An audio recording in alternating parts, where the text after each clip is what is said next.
Well, good early morning, a little earlier than we usually do these press conferences, but we're here at Tampa International Airport to really celebrate the return home of many of our fellow Floridians and fellow Americans from a very difficult situation over in Israel.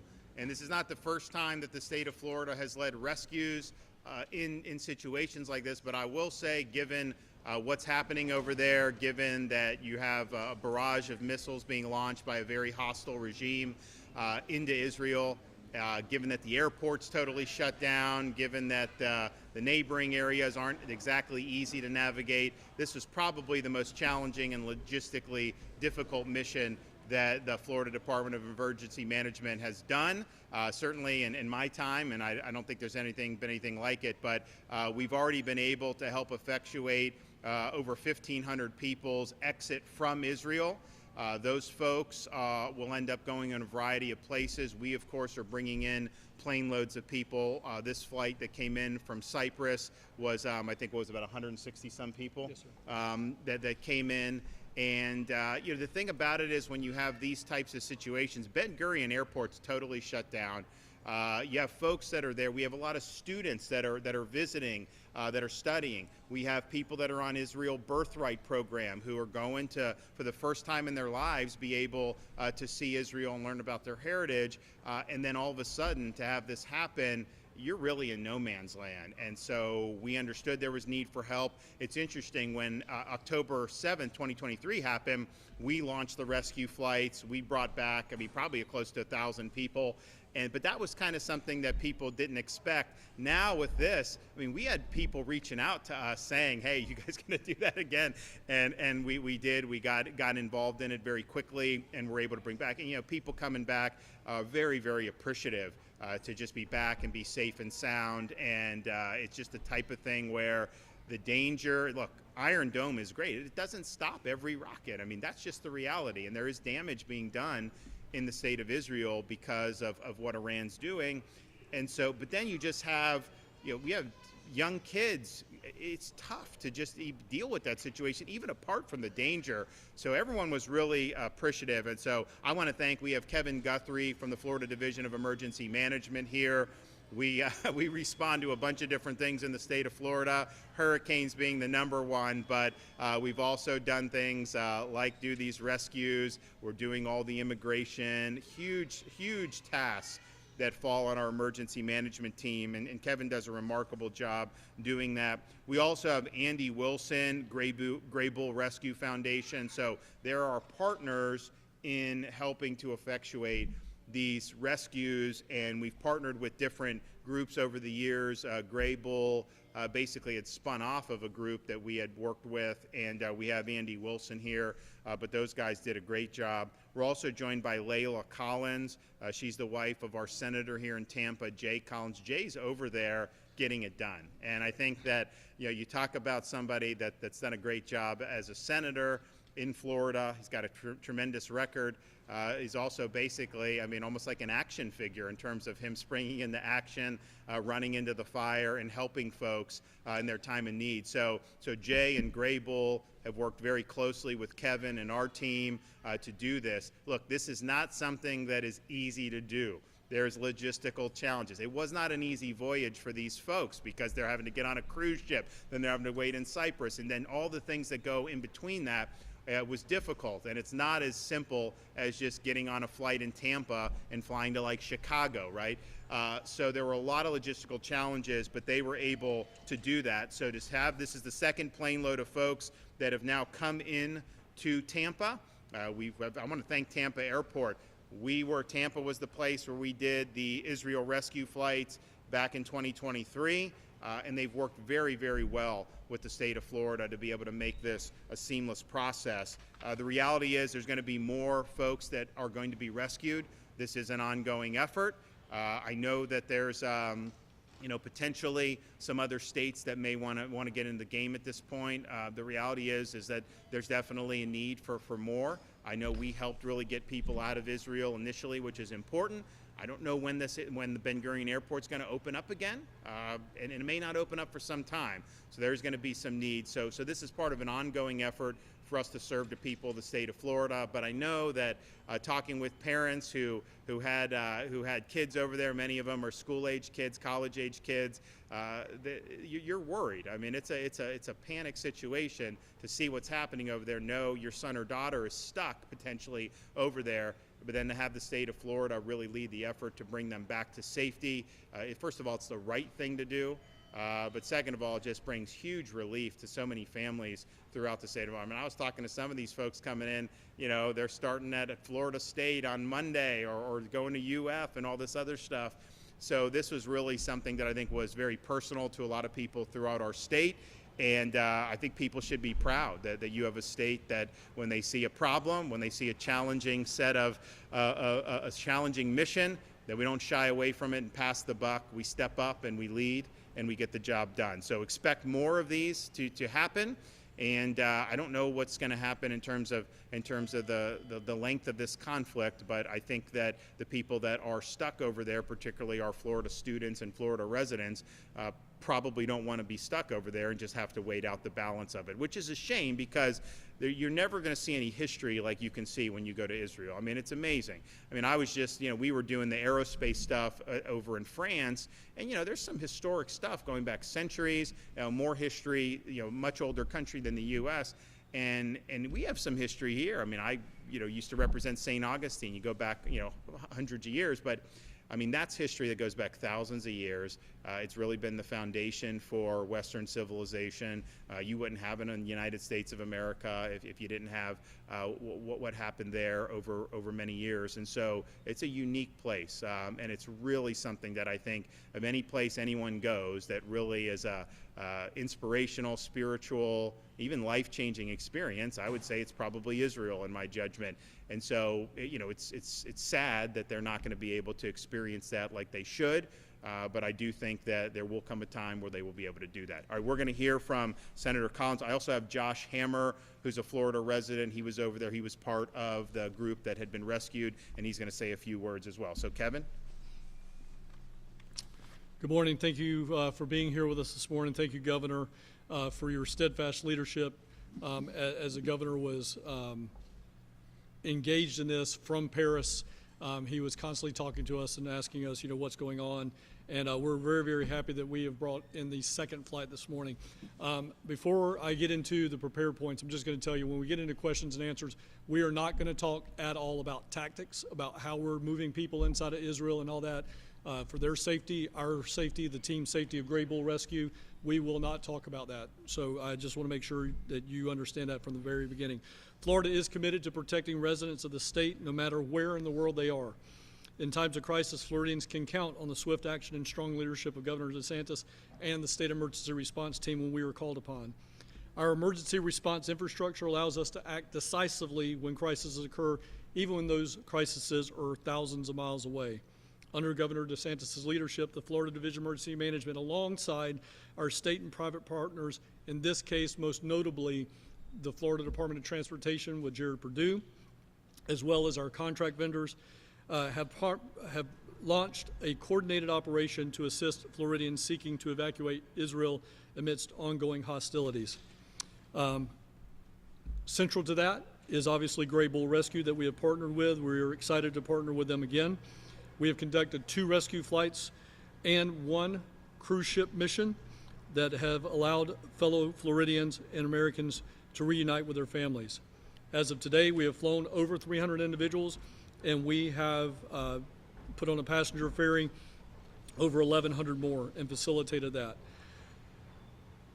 When our residents are in need, the state of Florida is ready to come together and take action. Evacuation flights are still ongoing as a part of Florida's unprecedented mission to bring our residents home. This operation will continue 24/7 with the safety and well-being of Americans and Floridians as our top priority. Again, I want to extend my gratitude to the brave team members on the ground, which include Senator Jay Collins, Gray Bull's CEO, Brian Stern. They have been there for about 5 days, about 120 hours, give or take, and they have had very, very little rest. Gray Bull and our state private partners have just done yeoman's work, but I also want to call out 2 of my staff specifically, My staff has been doing a great job. There is obviously a 7-8 hour time difference depending on what country we're dealing with to get individuals out, and they have been working literally 24/7. So I want to make sure that I give a call out to my Deputy Executive Director, Keith Pruitt, who is former Army as well and has an extensive history in the Middle East. He is over there. He is helping out. And then also my Chief of Staff, Jake Felder, who has been a part of the Birthright program in the past. He has been there, done that. He knows a lot of the ins and outs about it. And he has been forever, I'll be forever indebted to him for the leadership and the knowledge that he brings forward to this particular mission. Again, Florida stands with its residents. In peace and in crisis, we will always rise to the challenge. This is not just a rescue mission, it is a reflection of Florida's values of safety, courage, and resilience. Governor, again, thank you for your leadership that you do. I am super proud to carry out this mission. Okay, Josh, just introduce yourself, tell them where you're from. Sure. So I did not expect to be here, of course. My name is Josh Hammer. I live in Hallandale Beach in the Broward County area, but I'm an editor at Newsweek. I host a show and write a weekly syndicated column. Did not necessarily expect to be in this position when my wife, my daughter, my father-in-law, and I flew to Israel about a week and a half ago or so. We were there to go to my wife's cousin's wedding. I was going to join part of a group trip, and you know, it kind of all went down the drains, of course, a little bit. And I guess just to kind of give you a little bit of a personal experience here, and then I'll talk a little bit about Grave Bowl and Florida and all that there. So we were staying in the center, in the broader Tel Aviv area when the IDF operation in Iran started last Thursday evening. And, you know, I kind of, as a political commentator, as an analyst, I kind of have done a lot of kind of Monday morning quarterbacking. Did I get it right? Should I have foreseen this coming? President Trump had given the 60-day deadline on negotiations. You know, they say to take President Trump seriously, not literally. In this case, perhaps literally might have been the better course of action because day 61 is when the bombs started dropping. In any event, there we decided to spend a few days basically trying to wait it out there. And by wait it out, I think that you basically have to understand the following, which is you're essentially living on pins and needles for the sirens to go off, and then you have 90 seconds to 2 minutes to basically take, you know, in our case, our 6-month-old baby, just run to the bomb shelter. And another key point here is, you know, the Israelis have dealt with all sorts of mortar, rocket fire, and so forth from Hamas since they took over Gaza back in 2007. But we're dealing here not with these lower-level Scud missiles type mortars. We're dealing here with Iranian ballistic missiles. These are no joke. So the turning point for me personally, as a father first and foremost, was last Sunday evening into Monday morning, where there was a neighboring town in the Israeli center called Petah Tikva, where there were at least 2 individuals tragically who died while they were in the bomb shelter. So the bomb shelter did not protect them because the ballistic missile was a direct hit. You know, Israel will figure out their missile defense. That's a conversation perhaps for tomorrow, not for today. But that was kind of my impetus to say, okay, we need to figure out how to get the heck out of here there. Not an easy thing to do, by the way. As someone who is not just Jewish, but an adamant supporter of the Jewish state, I literally wrote a book on this 3 months ago. The governor blurbed this book quite graciously, in fact, Israel and Civilization. So this is near and dear to me. So getting out in the middle of a war zone is not my inclination per se, but again, thinking first and foremost as a father to a beautiful 6-month-old girl was really what we were thinking of here. So that's how I came across Senator Collins. I saw him tweet about this Grave Bowl operation. One thing leads to another. I get in touch with Senator Collins and Grave Bowl, and we start this marathon journey out. And, you know, we're probably going to laugh about it one day, right? I mean, we'll tell our daughter how her first passport stamp is Jordan, of all countries.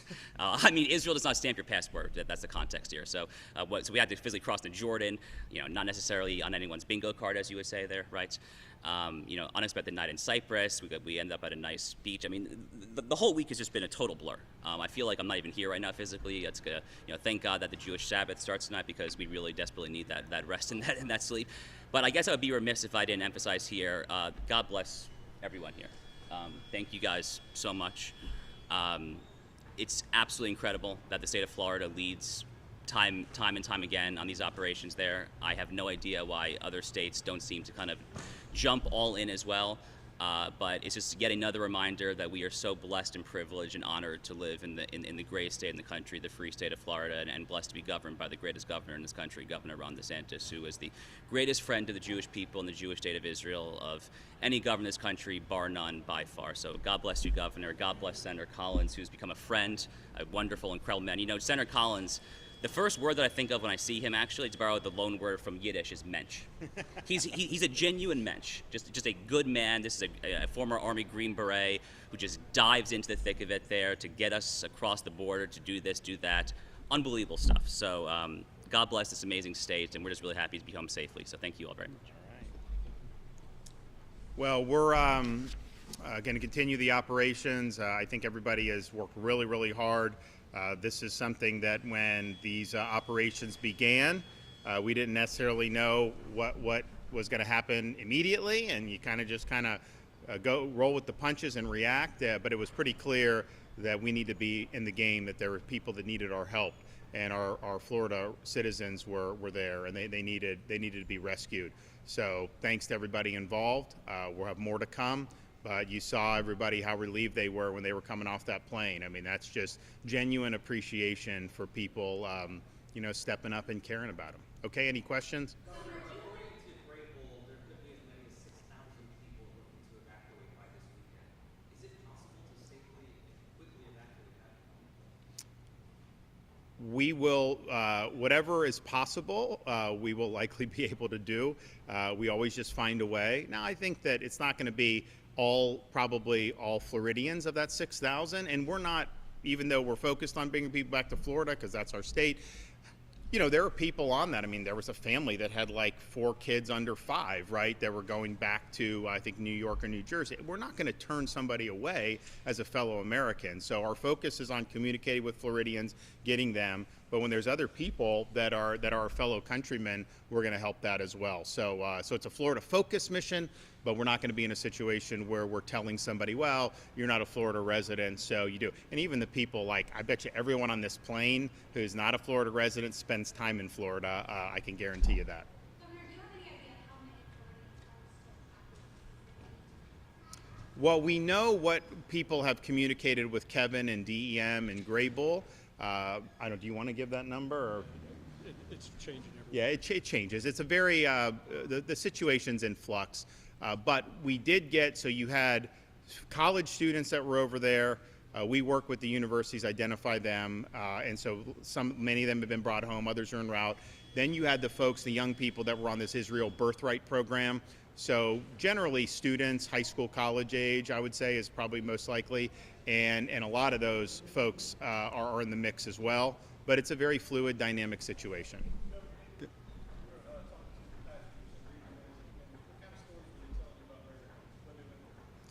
Well, one, they were just thankful. Every one of them, genuine gratitude. I mean, it was not, this is not for the cameras. Like, these folks had a sense of relief. They were in a difficult predicament, and they were very, very thankful that the state of Florida had their back. They were thankful for people like Senator Collins. They were thankful for Grable. And just that genuine appreciation was something, you can't fake that. I mean, that was real. And it was just the sense that they were in a difficult situation. And particularly when you have young kids. I mean, Josh is talking about a 6-month-old. You saw some of these other kids. That changes the dynamic in terms of how you view these things when you're in a difficult situation. If it's just you, that's one thing. But when you start talking about having somebody that's 2 years old, 6 months old, 5 months old, or 5 years old, you are going to do whatever you can to get them to safety. And so I think particularly for the families, there was just a real sense of relief. They don't have to worry about making sure their 4-year-old is ducking for covering when the sirens go off. Governor, you talked a little bit about a difficult situation. I know you mentioned when you talk about tactics, but what is the relationship with DEM and Grable been like? How easy has it been? How more difficult has it been to get these people out? Well, DEM and Grable, I mean, we're obviously, we chose them to be leading this. They're doing a great job. I would say that it's not, look, it's just a difficult situation, right? When that airport is closed, you have limited options at that point. And so a lot of these folks went to Cyprus and then flew direct from Cyprus. So it's just logistically challenging. But I do think that we have had cooperation with the Israeli government, and they've been really good partners in this. And then look, this isn't our first rodeo, right? I mean, we did this after October 7th, 2023. We were able to bring back many hundreds, close to 1,000 folks, mostly from Florida, but again, not all. There were people from all over who were just in a really difficult pickle, and we're really glad to have some relief. So I would say, it's, as I said in my opening remarks, the most logistically challenging rescues we have done. We've done them in Haiti, we've done them in Israel, but just because it's, Hamas was one thing, and that was obviously bad. But when you have the Iranian mullahs, the number one terror state in the country, in the world, firing all these barrage of missiles, you also know that, we know the neighborhood, right? And we could say we have good relations with the Jordanian government or whatever, but it's not exactly the preferred course for some of the folks who are having to flee there. So there's just those challenges, but I think everyone's worked well together. I think the Israeli government's worked well with us, and I think that certainly Gray Bull has done well. And these folks, you saw some of them come in, they've got Gray Bull stickers on now. They probably didn't know what Gray Bull was a week ago, and now they're wearing Gray Bull stickers. And so I think that that's something that's very, very meaningful. And I will say also, a lot of genuine appreciation for the state of Florida, for Kevin and Florida DEM, and for our office, which we appreciate. But I'll tell you, a lot of those folks are like, thank God for Senator Jay Collins, that he was really mover and shaker and not afraid to go into to difficult situations to be able to help his fellow Floridian and fellow Americans. And you saw that for sure. Well, it's not for me to ask. I think other states can do what they want. And I will say, the reality is when you're talking about this conflict opening up in Israel, there's only certain states where you're likely to have a critical mass of people from. That's just the reality. Florida, we're near the top of the list, if not the top of the list, partially, just based on our demographics. And it's not just folks that are Jewish. We had a Christian church group that was over there. As I said, you're never going to see more historic sites to be able to go and just open the Bible and you can point to what's being put in the Bible. It's really incredible. And if you haven't done it, you should definitely do it. So to be able to see those sites. So we have church groups. We have young Jewish students who are on this birthright. Some of our Jewish students who are studying abroad, and students who aren't Jewish who are over there in Israel. And it's just really, really a big deal to be able to play a role in helping them out. So I'm thankful for folks springing into action. This is not easy to pull off. I can tell you the way government operates in some situations, it's not easy. Some states may not have a critical mass, and then other states just may not be able to handle emergency response the way we do. And for good reason. We need to do more emergency response in Florida because we have to face more emergencies given our tropical climate and geography. And so I don't begrudge some state maybe in the middle of the country that doesn't have Kevin's operation in place. If our administration was in the middle of the country and not in Florida, we would have a different emergency management footprint. But we've really leaned into the mission here in Florida across a wide variety of instances. And Florida DEM, they've been involved in everything from hurricane response, they've been involved in illegal alien transport, they've been involved in rescues. Anytime we have, they were involved in people that got the monoclonal antibodies during COVID. We set up these mobile clinics. That was Florida Division of Emergency Management that did that. That wasn't the Department of Health. The Department of Health staffed it, but these guys were there getting it done, and we were putting up sites within 24 hours, I think, at the time. And you could talk to people to this day. People come up to me and say if it wasn't for that monoclonal, they don't know that they would have made it. So it is a testament, I think, to what we've been able to do in Florida to have really, really good professionals, very, very much. And Kevin, to his credit, he never says we can't, right? Like that. He knows, don't tell me you can't. He knows, find a way to do it. And so I don't even have to tell him. He just knows, okay, here's the mission. It may not be a straight line. It may not be easy, but we will find a way to get the job done. And that's really, I think, the can-do attitude you need. And if you had that attitude, in every government agency around this country, people would have much more confidence in their state, local, and federal governments. And so I just appreciate seeing it in action yet again. And we were doing the start of hurricane season. Kevin and I did a press conference, and I said, I hope for Floridians, I hope this is the last time you see us on camera together for the rest of hurricane season, because we don't want to have any more hurricanes, particularly on the west coast of Florida. We need a breather. It'd be nice to have that 10-year breather that we had last decade from 06 to 2016. But here we are again. And we have an emergency situation that we're responding to. So hopefully we'll get everybody back safely. Hopefully this conflict will be resolved favorably. And hopefully at that point, everyone will be able to enjoy July, August, September, October without having to see Kevin Guthrie on TV with me giving updates about the latest emergency. So thanks everybody that's been involved, and we'll continue to provide updates as more people are rescued. Thank you. Yep. Good job. Yeah, thanks so much. Yeah, good job. Yep.